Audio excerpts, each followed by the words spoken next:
Sebenarnya teh, kalau misalnya cakupan desainer interior sendiri itu apa aja sih? Kalau cakupannya itu interior itu mencakup dari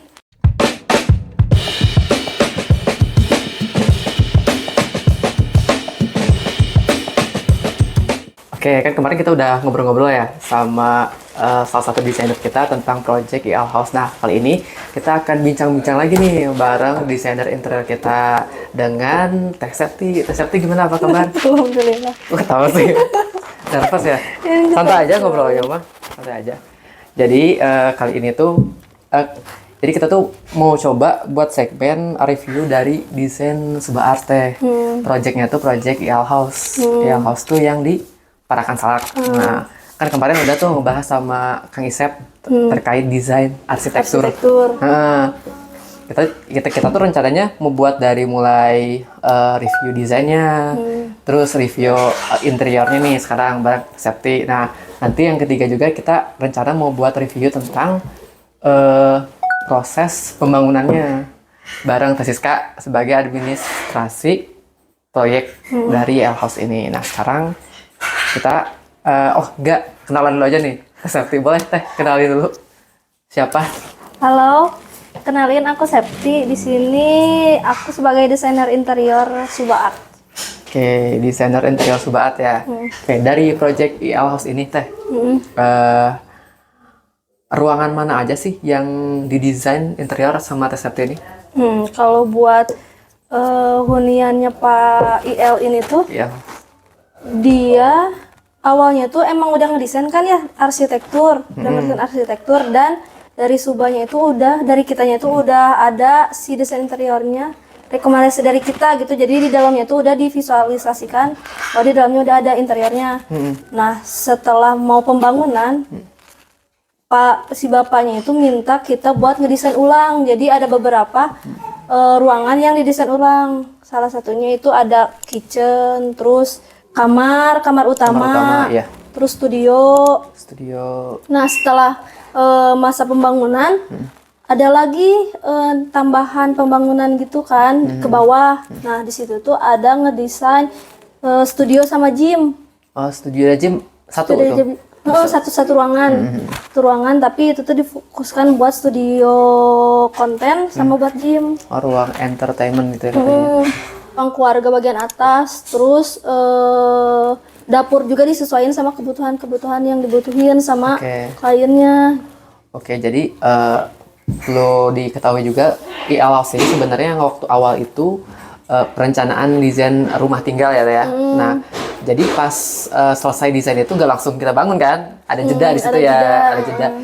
Kita dapat order, kita kerjain, selesai kan? Jeda di situ. Mungkin pertimbangan bapaknya apa dan apa gitu. Setelah dia memutuskan pengen dibangun sama kita untuk proyek pembangunannya, nah dia minta redesign untuk interiornya. Oke, nanti kalau misalnya teman-teman penasaran, nanti pasti kita akan tayangkan nih hasil desainnya Teh ya, rendernya kayak gitu.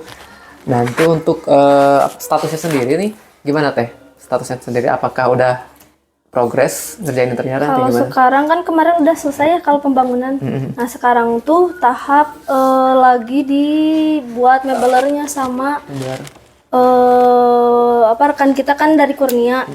Kemarin tuh udah sampai ke bagian pemasangan di lokasi di site-nya. Oh, di site-nya ya. Sebenarnya Teh, kalau misalnya cakupan desainer interior sendiri itu apa aja sih? Cakupan buat desain interior ya.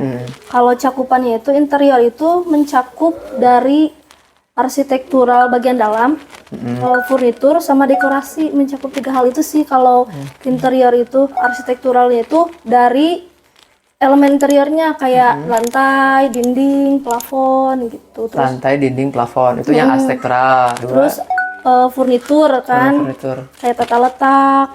Furnitur tuh lemari, kasur, sofa yang kayak gitu. Yang ketiga itu apa tadi? Dekorasi. Gimana tuh? Dekorasi itu kayak figura, pajangan-pajangan, itu namanya bunga-bungaan gitu. Makanya itu pelengkapnya kan, kayak kalau nggak ada kayak kosong gitu aja kan, ya. jadinya. Klien itu minta didesain ulang si interiornya. Nah, konsep dari interior ini apa nih? apakah ada konsep tertentu atau gimana? Kalau di desain yang Pak IL House ini tuh, yang buat desain kamar itu kita buat banyak tekstur-tekstur kayu ya. Jadi agak elegan, terus warm gitu. Jadi si ruangan itu dibuat hangat karena di dalam kamar kan ya buat hangat, tapi ada sentuhan hitamnya. Jadi buat membuat itu tuh antara hangat dan dingin tuh masih ada balance gitu. Oh iya. Desainer untuk desain interior sendiri konsepnya macam-macam atau bisa dikombin gitu. Kayak misalnya ya, contoh misalnya ini konsepnya minimalis, ini konsepnya tropis atau sekemauan kliennya. Kalau itu masuknya ke penggayaan kan? Penggayaan ya? Penggayaan. Kalau penggayaan biasanya macam-macam kan, bisa dikombinasi. Ada juga yang fokus banget sama satu penggaya, satu doang penggayaan gitu. Jadi si interiornya tuh berkarakter gitu. Ada juga yang cuma kayak pingin, biasanya kan suka cari referensi tuh di Pinterest, klien-klien tuh banyaknya. Kayak pingin pakai yang ini, jadi akhirnya dikombinasi gitu si penggayaan A sama B itu disesuaikan sama si furniturnya. Oke. Ya biasanya jadi disesuaikan, dibikin suasana yang biar selaras aja gitu. Oke. Untuk project desain interior itu teh, biasanya ada sesi tertentu nggak sih? Meeting gitu sama klien atau gimana? Ada, biasanya satu kali kita meeting. Jadi apa aja yang ditanyain dari meeting itu? Dari kebutuhan. Kebutuhannya, misal kayak gimana?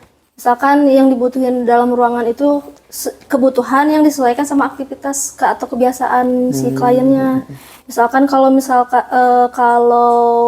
di ruang kerja dia nggak ngebutuhin buku-buku banyak nih, jadi kita berarti nggak memerlukan ada rak-rak buku yang banyak. Jadi difokuskan sama yang selalu dia lakuin gitu di satu ruangan itu. Oke, yang pertama adalah kebutuhan sama aktivitasnya.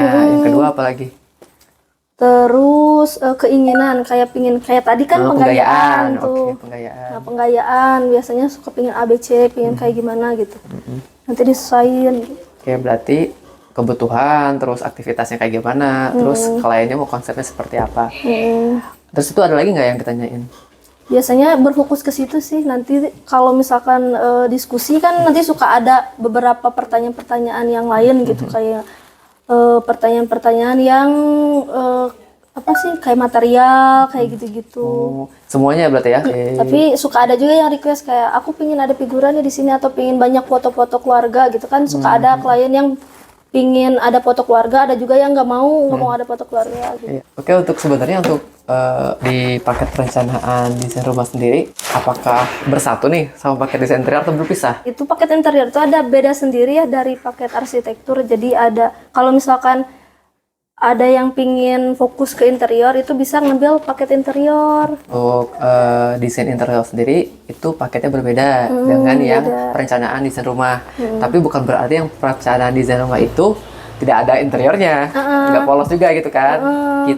Kita ngasih rekomendasi desain interior. Jadi waktu memperlihatkan bagian dalam nih, ngeliatin bagian dalam rumah tuh, kita udah ngasih visualnya bahwa ini ruangan misalkan ruang keluarga tuh bakal kayak gini gitu. Kita kasih rekomendasinya gitu. Iya, itu sifatnya rekomendasi ya.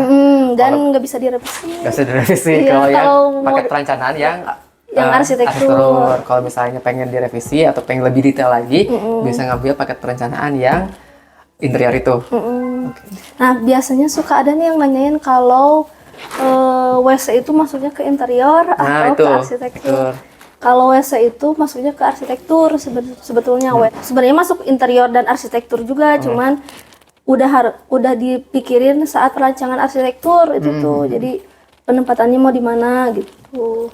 Jadi WC itu masuknya, kalau misalkan WC tiba-tiba nggak direncanakan gitu kan waktu arsitekturnya, nanti waktu ininya kan waktu misalkan interiornya waktu berbagi di bagian interior itu malah pingin diganti gitu kan, itu harus membongkar banyak kan kalau misalkan WC itu. Oke, buat teman-teman mungkin yang penasaran bagaimana sih desain interior yang ada di project Yaos ini, nah ini kita tampilin ya. Oke.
Oke, kurang lebih gitu ya. Apa namanya, desain interior yang ada di Project ELS ini. Tadi itu ada tamu, ruang keluarga, terus ada ruang studio, kamar utama, sama dapur. Dan yang terakhir adalah apa namanya, ruang gym ya, sama ruang entertainment ya. Tapi dari keenam desain interior tadi, yang paling kompleks desain itu yang mana teh? Bagian ruang studio musik sama kamar utama yang benar-benar difokusin sama bapaknya itu. Oke, untuk desain interiornya kan kita yang buat nih. Untuk implementasi pembuatan di lapangannya sendiri teh, itu siapa yang ngerjain teh? Oh, kalau itu kita kan ada partner nih, partner buat mebeler itu ada kita Kurnia Mebel. Jadi pengerjaan buat mebeler itu dikasih ke Kurnia. Jadi yang mengerjakan mebeler sampai pemasangannya itu pakai sama Kurnia. Tuh, jadi punya nanti workshop sendiri ya. Jadi kita tuh kan udah didesain dan terus kita arahkan ke Kurnia dan Kurnia yang eksekusi gitu. Pemilihan materialnya juga jadinya langsung sama Kurnia gitu. Oh, berarti selain perencanaan desain yang berbentuk gambar kerja itu, kita juga punya jasa konstruksi, pembangunannya, dan yang terakhir itu kita punya partner workshop mebeler ya, dimana kalau misalnya udah buat desain interior bisa langsung dibuat juga. Iya. Tapi tentunya setelah proyek pembangunan selesai. Iya, itu pasti harus. Karena udah pembangunan udah selesai kan, sebelumnya udah ada ukurannya kan, dari arsitekturnya. Nah, setelah bangunan selesai itu harus wajib itu mah diukur ulang. Oh, diukur ulang. Ukur jadi lagi? Ada pengukuran ulang. Jadi diukur ulang biar sesuaikan interiornya. Soalnya kalau misalkan ukuran yang sebenarnya waktu di lapangan itu biasanya agak beda sama ukuran gambar kerja. Biasanya ada beda-beda dikit gitu. Jadi benar-benar biar lebih presisi. Sesuaian sama di lapangan. Jadi ukur ulang lagi ya. Terus buat interior itu kalau di kita tuh ada bagian-bagian yang kita langsung dibuatkan waktu pembangunan. Kayak misalkan ada partisi hollow yang permanen gitu, biasanya langsung kita buatin.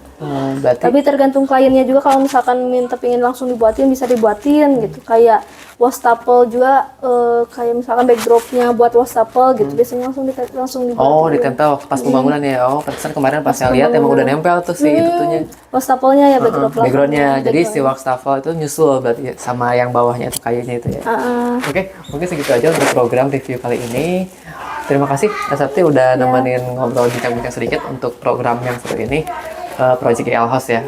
Mungkin nanti next kita akan bahas tentang proses bangun dari Project EL House ini. Gitu aja.